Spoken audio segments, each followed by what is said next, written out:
அர்ஜுனன் சுபத்ரா திருமணம்.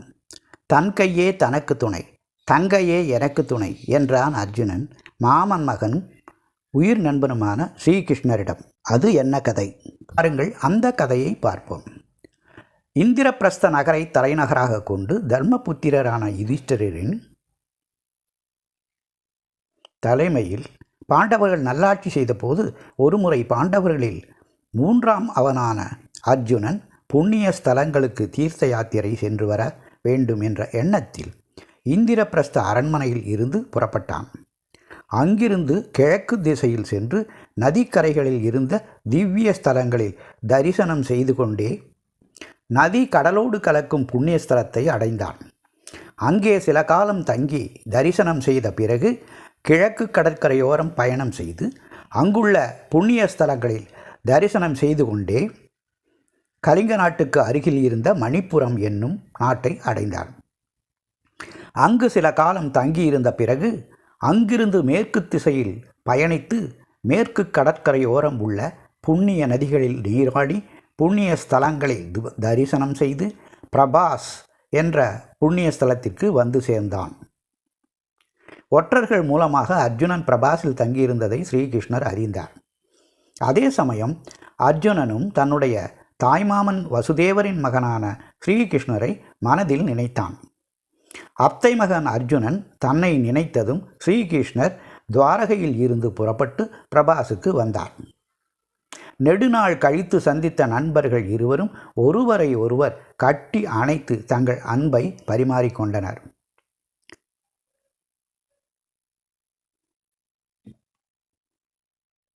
பிரபாஸில் சில நாட்கள் தங்கி இருந்த பிறகு ஸ்ரீகிருஷ்ணரும் அர்ஜுனனும் துவாரகைக்கு அருகில் உள்ள ரைவதக மலைக்கு சென்றனர்.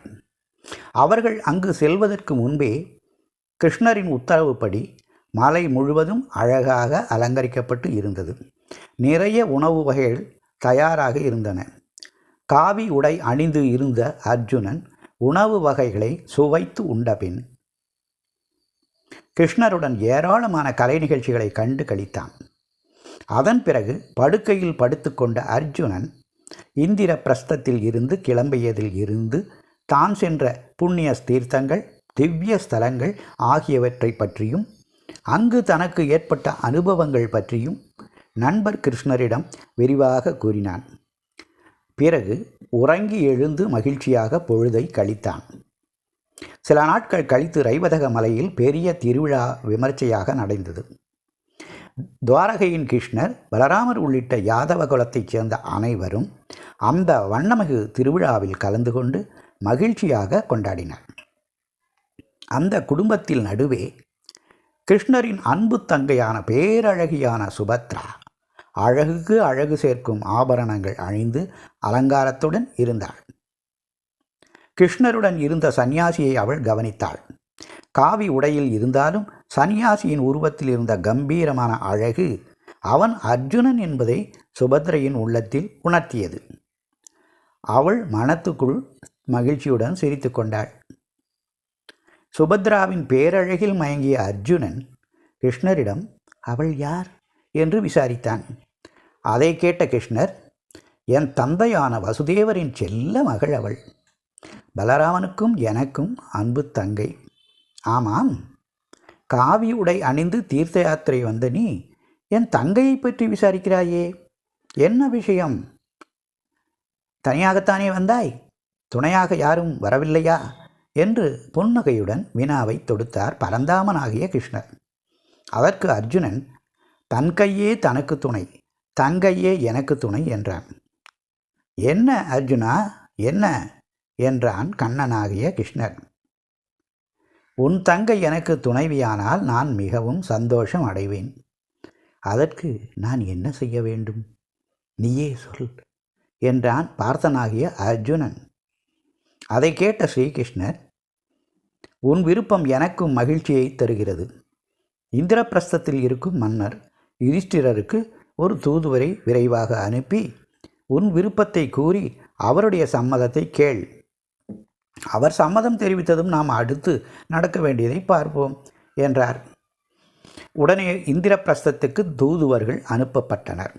விரைந்து சென்ற தூதுவர்கள் யுதிஷ்டிரரை சந்தித்து அர்ஜுனன் அனுப்பிய செய்தியை கூறினர். செய்தியை அறிந்ததும் யுதிஷ்டிரர் தாய் குந்தி தேவியுடன் கலந்து ஆலோசித்தார். மாமன் மகன் கிருஷ்ணரின் தங்கையான சுபத்ரையை அர்ஜுனன் மணப்பதில் இருவரும் பெரும் மகிழ்ச்சி அடைந்தனர். பீமனும் பெரும் மகிழ்ச்சி அடைந்தார். யுதிஷ்டிரரின் சம்மதத்துடன் தூதுவர்கள் வந்து அர்ஜுனனிடம் தெரிவித்தனர்.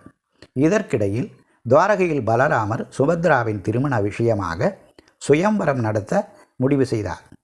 கிருஷ்ணர் எல்லா வகை ஆயுதங்களும் கொண்ட பொன்னால் ஆன ஓர் அழகிய தேரை அர்ஜுனனுக்கு கொடுத்தார். அதன் பிறகு கிருஷ்ணர் மற்ற யாதவர்களுடன் துவாரகை அருகே கடலுக்குள் இருந்த தீவில் நடந்த ஒரு விழாவுக்கு சென்றுவிட்டு திரும்பினார்.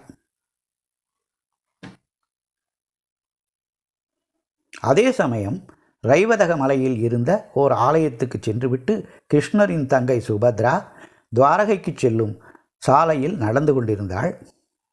அங்கிருந்த பூஞ்சோலையில் சந்நியாசி வேடத்தில் இருந்த அர்ஜுனன் தன்னுடைய காவி உடையை களைந்துவிட்டு இளவரசனுக்குரிய விலை உயர்ந்த அரச குடும்பத்து ஆடைகளை அணிந்து கொண்டு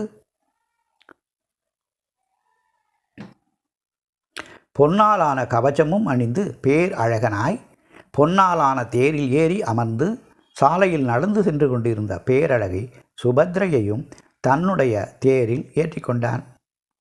சுபத்ராவும் மகிழ்ச்சியுடன் அர்ஜுனனின் தேரில் ஏறினாள். இந்திரபிரஸ்தம் செல்லும் சாலையில் அர்ஜுனன் தேரை செலுத்தினான். உலகின் மாவீரன் அர்ஜுனனையும் பேரழகியான சுபத்ரையையும் தேரில் சுமக்கிறோம் என்ற கர்வத்தில் கம்பீரமான குதிரைகள் இரண்டும் தேரை விரைவாக இழுத்துச் சென்றன. இதை கண்ட சுபத்ரையின் பணியாட்கள் திகைத்து போய் அழுது கொண்டே துவாரகையின் அரண்மனைக்குள் சென்று நடந்த விஷயத்தை சொன்னார்கள். உடனே ஆயுதங்களை எடுத்துக்கொண்டு அவையில் உள்ளவர்கள் கோபத்துடன் போருக்கு தயாரானார்கள். அப்பொழுது பலராமர், செய்தி கேட்டதும் வீரர்கள் அனைவரும் தயாராகிவிட்டார்கள். நம் தங்கை சுபத்ராவை அர்ஜுனன் கடத்தி போயிருக்கிறான். கிருஷ்ணா, நீ ஏன் அமைதியாக அமர்ந்திருக்கிறாய்? உன்னுடைய எண்ணம்தான் என்ன என்றார். அதை கேட்ட கிருஷ்ணர், அண்ணா, அர்ஜுனன் யார்? நம் அத்தை குந்தி தேவியின் புத்திரன் தானே அவன். உலக புகழ்பெற்ற மாவீரன் அவன். அவனுக்கு நிகரான மாவீரன் நம் பாரத தேசத்தில் வேறு யார் இருக்கிறார்? சிவபெருமானை தவிர அர்ஜுனனை போரில் வீழ்த்தக்கூடிய மாவீரன் ஈரேழு உலகத்திலும் எவரும் இல்லை என்று உங்களுக்கே தெரியும். அழகில் மன்மதனுக்கு நிகரானவன் அர்ஜுனன். சாமுத்ரிகா லட்சணம் 32 கொண்ட அர்ஜுனனை விட சிறந்த மாப்பிள்ளை யார் இருக்கிறார்கள்? அவனுடன் சண்டையிட்டு அவனை வீழ்த்த வேண்டும் என்று நீங்கள் நினைத்தால் அவன் நம்மை வீழ்த்திவிட்டு சுபத்ராவுடன் இந்திரபிரஸ்தம் சென்று விடுவான். அந்த அவமானம் நமக்கு தேவையா? அண்ணா, அர்ஜுனனை பின்தொடர்ந்து சென்று அவனிடம் சமாதானமாக பேசி அழைத்து வந்து நம் அன்பு தங்கை சுபத்ராவுக்கு திருமணம் செய்து வைப்பதுதான் நம்முடைய கௌரவத்துக்கு நல்லது. அதில் நமக்கு அவமானம் எதுவும் இல்லை என்றார். தம்பி கிருஷ்ணரின் வார்த்தைகளை கேட்ட தமையன் பலராமன் கிருஷ்ணர் சொன்ன வார்த்தைகளின் நியாயத்தை புரிந்து கொண்டார். உடனே படைவீரர்களுடன் கிளம்பி போன பலராமர் அர்ஜுனனை தடுத்து நிறுத்தி சமாதானம் செய்து அர்ஜுனனையும் சுபத்ராவையும் துவாரகைக்கு அழைத்து வந்தார். அனைவரின் சம்மதத்துடன் அர்ஜுனனுக்கும் சுபத்ரைக்கும் கோலாகலமாக திருமணம் நடந்தது. அதன் பிறகு புதுமண தம்பதியர் ஓராண்டு துவாரகையில் தங்கி சந்தோஷமாக நாட்களை கழித்தனர். சிறிது காலம் புஷ்கரை என்னும் புனித ஸ்தலத்தில் தங்கியிருந்த அவர்கள் அதன் பின்னர் இந்திரபிரஸ்தம் சென்றனர். இந்திரபிரஸ்தத்தில் நடந்தது என்ன? அதை அடுத்த பதிவில் காணலாம். இந்த காணொளியை பார்த்ததற்கு நன்றி. என்னுடைய ராமமூர்த்தி பிஆர் சேனலை சப்ஸ்கிரைப் செய்யுங்க, லைக் பண்ணுங்கள், ஷேர் பண்ணுங்கள். என்னுடைய மற்ற காணொளிகளிலும் பாருங்கள். வணக்கம்.